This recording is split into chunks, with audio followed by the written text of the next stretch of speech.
Hi, everyone. Dawn Loading here with eXp Realty, and welcome back to another series, another episode of my series, Financial Freedom. I am a real estate agent, and this year I wanted to bring something to the table for all of my clients, all of my friends, everyone, and really help them to establish financial freedom in every way that is. And so my guest today is Fred Cludius from Cludius Law here in New Braunfels, Texas. And today we are, or this month for him, Fred's joining me every month. So this is his third episode with me, and it's just been great. And you can see all the replays and just follow the series where through October we will be doing this series. Today, however, we are talking about what is a trust. So, Fred, thank you so much for joining us.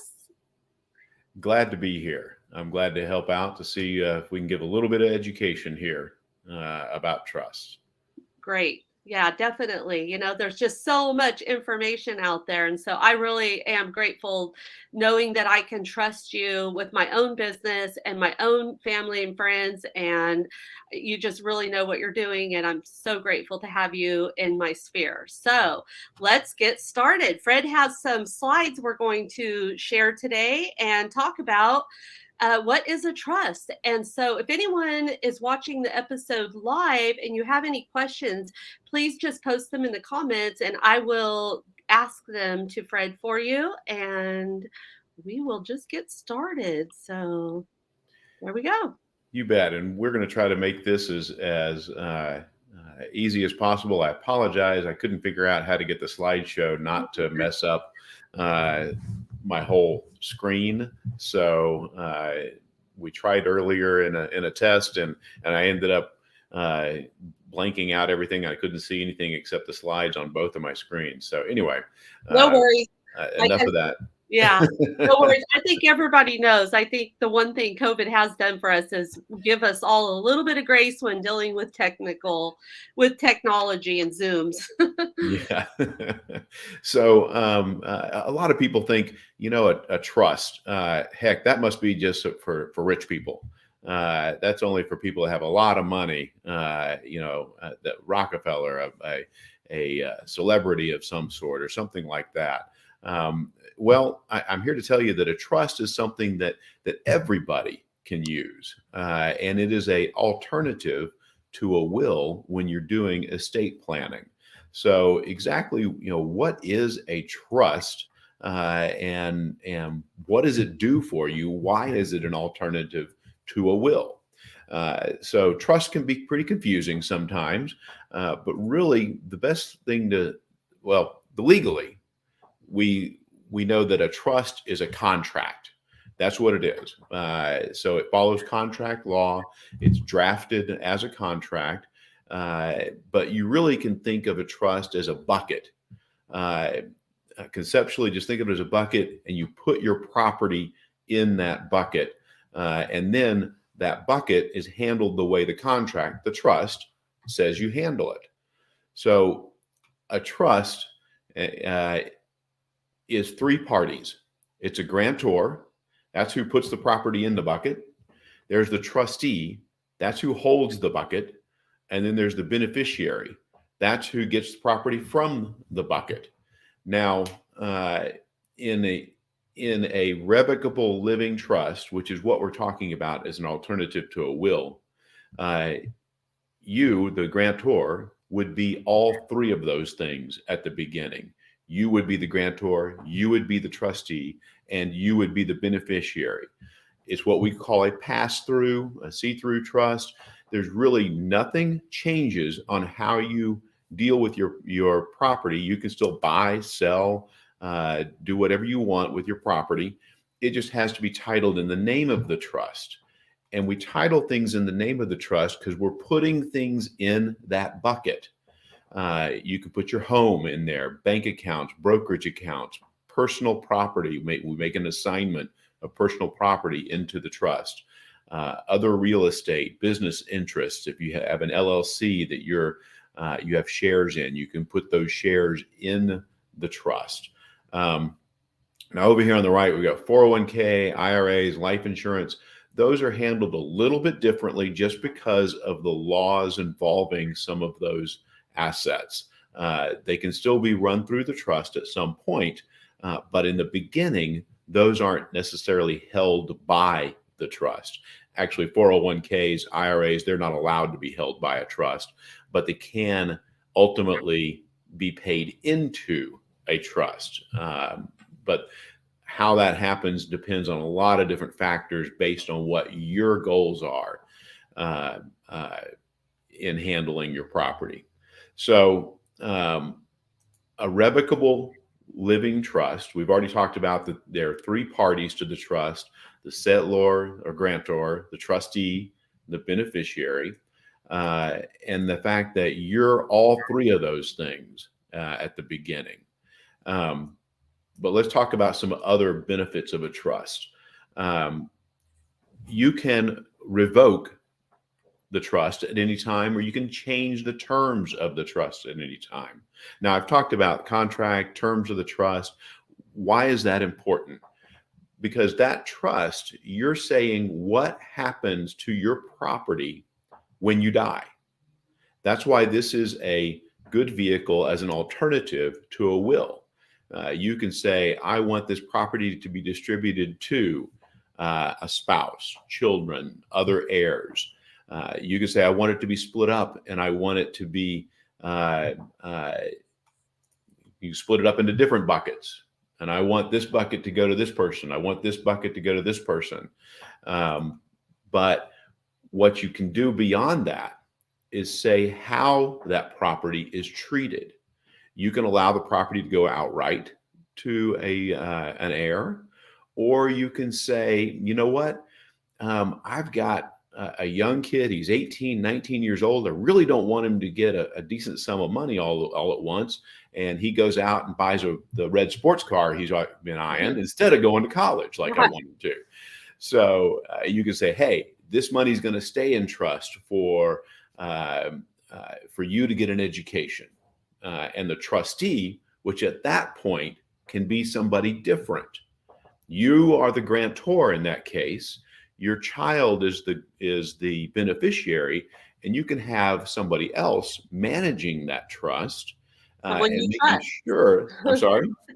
Someone you trust. Someone you trust, exactly. That you know is going to make sure that money is spent on the things that you think are important for your child. So there's some control there that's given in a trust that you don't have in a will. So we're acting still inside the bucket right now. Exactly. So what happens is actually, and really what happens is only limited by your imagination on it. So what can happen? Let's say you have more than one child. You can split that bucket into several buckets, like we talked about, one for each child. You can leave it all in one bucket for a while until the youngest child finishes college, and then split it into separate buckets. And this is all what happens after your death. Let's say that you're in a blended family, like I've got a blended family. I had my assets, my wife had her assets. We've created a trust, and that trust, when, let's say mine, our trust, my property, when I pass, is there for the benefit of my wife. But then when she passes, that property then is distributed to my children. So I don't have to make an either or decision at this point. I don't have to say, well, gee, do I give it to my kids or do I give it to my spouse? I can say I can honor both. So quick question. So she can't change your trust. Once I die, that revocable trust becomes irrevocable. Gotcha. And there's different ways to handle it. You can have a joint trust, and then the property splits into two trusts upon the first person's death. So let's say my wife and I, we have a joint trust.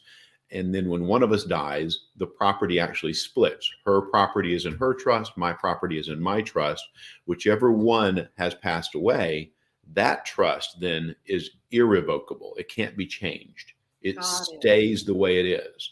And there are different tax reasons for some of this as well. But typically, what will happen is the spouse, the surviving spouse, will have access to that trust, to the income from that trust for their lifetime. So they can still access that money. You can still honor them with that. And then you can then have that property pass on to your children when she or he dies, depending on the situation. You can have where some of your property is put into a trust for your children, and some of your property is put into a trust for your wife. Again, when I say that your imagination is really your only limit, I really mean that. But it allows for you to do a lot of different things that you can't do with a will. And it really, I think it's a great vehicle for everyone. But where I think it really shines is when we're dealing with blended families that have, you might have his, hers, and maybe even an ours on children. So Well, you need to yeah. kind I of mean, figure out.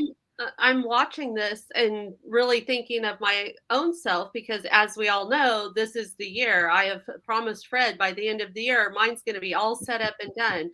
So I'm thinking this would be a better option for my husband and I, being as our property is still in my in-laws' name, and we have property, and we're planning to have a guest house and then live on it for their retirement. But it's just a lot of stuff going on, and so we can really do everything we want to do inside of this trust.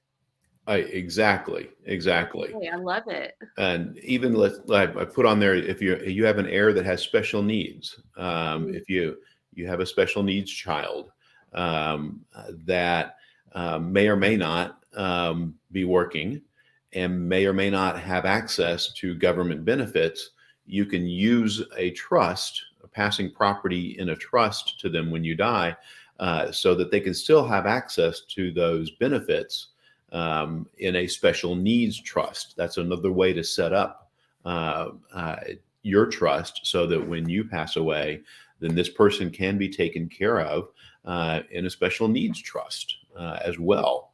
So that's another benefit to this. I'm gonna need a bucket for my animals. There are such things as pet trusts, and I've set those up. And usually, what we'll do is we'll designate a sum of money that says, "Hey, my animals are going to go to my sibling, Yeah. and they're going to take care of them. But this money is to provide for them." And then, once my pets pass away, then if this money is not all used up, then put it back into the rest of the trust to be distributed to my children, or however, or a charity or something. You can have it distributed to a charity as well. But there are such things as pet trusts. Wow, I love this. So, okay, you have a couple more slides. I'll save my questions for the end, Fred. Sorry. Sure, not a problem. Like I've said before, and I've used this slide a couple of times, that we can have separate buckets, and each bucket can be handled differently. I've got some money going to my kid who just can't save a dime. So I want to make sure that there's a little more control there. I want them to have access to the money, but I want someone kind of monitoring it. I've got one kid that maybe has special needs, and so they need a different bucket than maybe the rest of them do. It's like So you can a great plan for their future when you're gone and unable to help them any longer. you really can create a legacy with Yeah. this by creating this, educating your kids, and then they can even pass on this to future generations. Yeah. Another benefit to your kids and with a trust is that by you creating the trust, with somebody else as trustee and them as a beneficiary, that grants you some protection for those assets from creditors. So I don't want to go into all the legalities of that, but it provides some protection there that you wouldn't otherwise have, as well as protection from potential ex-spouses. We don't want to think that our kids would ever get divorced, but it can happen. And so this would protect their inheritance as well, to keep that from being accessed as part of the divorce assets. So the other thing, though, that I really think is important is that this trust allows privacy. If you pass things through a will, or if you don't have any sort of plan and it has to go through what we call intestacy or an intestate estate, you're going to go to the courthouse, or your heirs are going to go to the courthouse, and they're going to file the probate action, and that probate action is public record. Anybody can go down and take a look at it. And a lot of times nowadays we can pull it up on a computer even by accessing those documents. Anybody can go down to the courthouse and they can listen in to the hearings. If you've ever been in probate court, you know that that's open court. Anybody can walk in and know who's getting property. And if you don't think that that's important, then I literally, when my late wife passed away, my kids got an inheritance and they get mail saying, access your money now. And because it's public record that they received an inheritance. But in a trust, that's not the case. But in a trust, it's not in public record. You handle everything in an office, in a lawyer's office. It's all handled in an office. There's no record of it at the public record. There's no court proceeding involved. It is not public record. So do you want to be in the courtroom where it's public record, or you want it handled in an office where it's all kept private? So that, I think, really is to me one of the main benefits as well. There's so many benefits to a trust that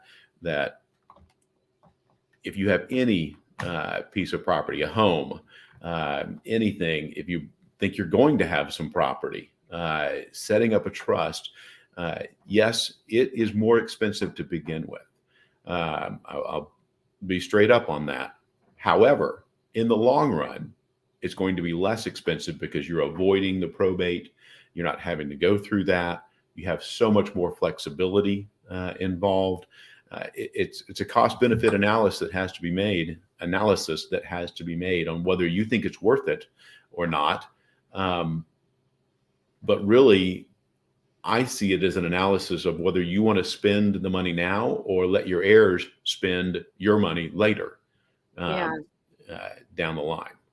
So that's the quick and dirty 20-minute blurb on trust. It's obviously more complicated than that, but that gives you some idea of what I think you can accomplish with a trust and why you would want one. Is that your last slide? Yes, it is. Okay, great. I'm going to go ahead and remove that.